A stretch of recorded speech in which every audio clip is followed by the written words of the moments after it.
Once again, Nita sat at the dining table, crying because she did not want to eat bread. This was nothing new. Ever since she turned 5, she had developed the habit of refusing to eat bread. Whenever her mother gave her bread, she would either break it into tiny pieces and waste it or start crying, insisting on eating something else. Initially, her mother indulged her, thinking she was just a little child, and ordered pizza or burgers for her. But now, it had become a daily routine, and Nita had completely stopped eating bread. Her mother was deeply worried. How could she make Nita understand that eating fast food every day was harmful to health? Bread was an essential part of a healthy diet, providing energy and nourishment. That night, when Nita came to bed, she, as always, asked her mother for a bedtime story. Smiling, her mother said, "Today, I will tell you a special story. It's called The Journey of Bread." Nita looked at her mother curiously and listened attentively. A long time ago, there was a farmer.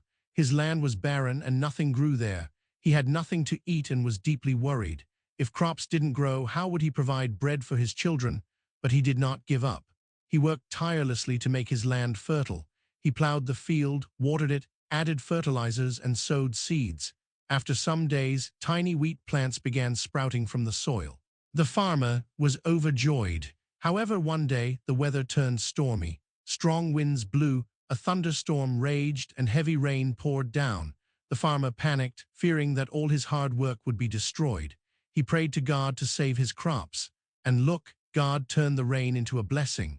After the rain, the fields became greener, and within a few days, the wheat was fully grown and ready for harvest. The farmer happily harvested his crops, filled sacks with wheat, and loaded them onto trucks to sell them in city. There, the wheat was sent to a flour mill, where large machines ground it into flour.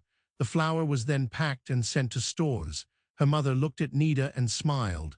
"Nita, that same flour was bought by your father from the shop, and I used it to make bread with so much effort, and you refused to eat it." Nita, who had been listening silently, suddenly lowered her head. She realized her mistake. The farmer worked so hard to grow wheat, her mother put in effort to make bread, and yet she stubbornly refused to eat it or wasted it. With teary eyes, Nita held her mother's hand and said softly, "Mama, from now on, I will eat my bread and never waste it again." Her mother hugged her lovingly and said, "Good girl. And remember, we should never waste food. Many children around us do not even get one proper meal a day. If we have extra food, we should share it with those in need." Nita eagerly nodded.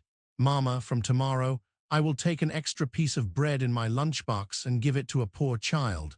From that day onwards, Nita never wasted food again.